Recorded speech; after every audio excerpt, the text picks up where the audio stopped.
All right. How's it going, everybody? This is Ron Sparkman, and I am the Chief Curiosity Correspondent for the Space Foundation Discovery Center. And today I'm very excited to talk with the one and only Dustin Gibson, CEO of, so I have said this a couple different ways. I've said OPT telescopes, and I hear you often say OPT. So which one is the proper form? Oh man, people say it every different way. We still get Oceanside Photo and Telescope, which is where it started 74 years ago. People call it OPT all the time. Most of the time when people call them, like, "Oh, you're with OPT." Yeah, I'm with OPT. But OPT is what everybody in the company calls it. Perfect. OPT telescopes, as well as co-host of the Space Junk podcast. So Dustin, man, very excited to have you on today. How you doing, sir? This is exciting, man. We've been doing a lot of this together. I felt like all of our outreach efforts had kind of had, they were stuck in each other's gravity there for a while. We were circling each other, and finally, it just kind of collided. And now we're doing streams together. We're doing, the Twitch stuff together all the time, and this is great. This is great. Love what you're doing. Thanks, man. So glad to have you on today. And we've got plenty to talk about, but we're going to go with the initial question that I always have to ask everybody. How did you originally fall in love with space and science?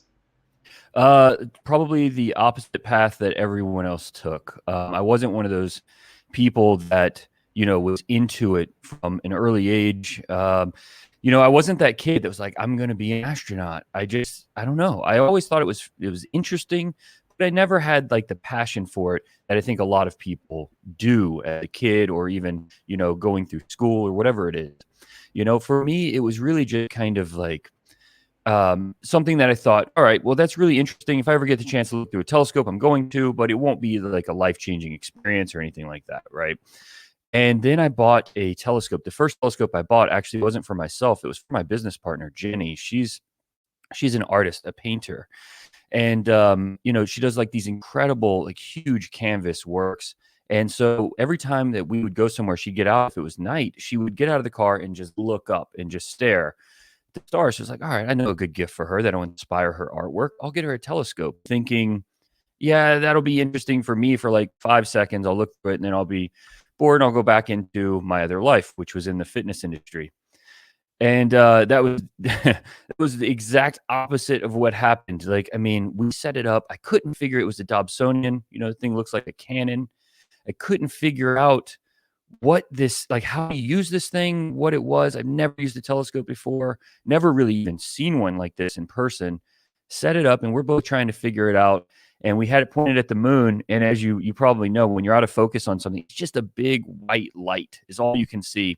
Finally, I just started turning all the knobs on the thing, and I accidentally got the right one, which is the focus knob. And as it popped into focus, it was just like, it's almost like your perspective shifts. Once you see it, you can't unsee it. And I saw this view of the moon and everything changed for me. It's just like, I can't believe this is one thing to look at out of billions.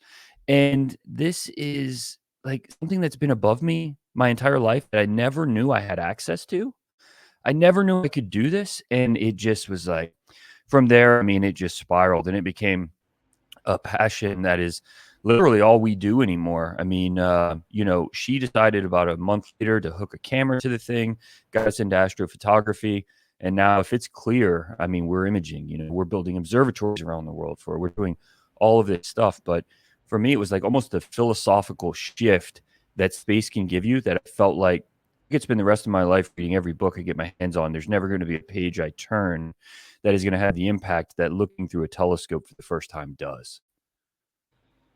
And I can't agree more. The first time that most people see Saturn, it's like that's that big changing experience. Like, wow, that's it. Or you see the Jupiter and the Jovian moons in orbit around it. It's always quite fascinating. So you guys actually didn't come into, you guys didn't create OPT. You came in as employees first. Is that correct? And then from there, the story kind of shifted. Yeah, so OPT was started in 1947. So, it's technically older than Alaska and Hawaii have been states. So when OPT was started, the United States flag only had 48 stars on it. It's pretty crazy to think that the company is that old. And so, yes, it was started back then as just a little mom and pop type camera store in Oceanside, right there on the beach, Pacific Coast Highway. And it stayed there for a long time, right in that area. I mean, it's Mission Avenue, which is really well known here. It takes you right down to the ocean, to the pier. And so it was just a shop designed to serve the local community with regular photography, like family portraits, things like that.